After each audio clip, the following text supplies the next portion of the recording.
رمضان نرقى بك رمضان عدت لنا رمضان. 40 حدیث نبوی در فضیلت رمضان.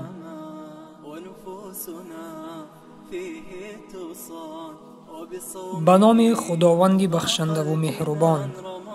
از ابو هریره خداوند از او راضی باد روایت است که پیامبر اکرم صلی الله علیه و سلم فرمودند: هرگاه ماه رمضان فرا رسد درهای جنت گشاده و درهای دوزخ بسته می شوند و شیطانها با زنجیر بسته می گردد.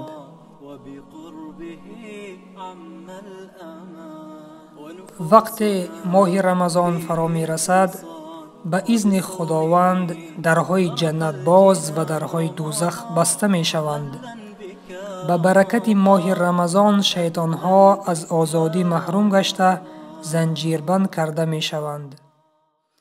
آن نافرمان برداری که بنده در ماه شریف رمضان انجام می دهد از بی اهمیتی و تنبلی اوست.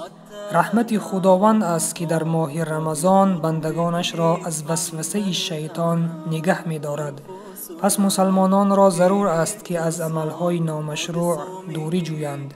نرق الجنان رمضان أهلا بك رمضان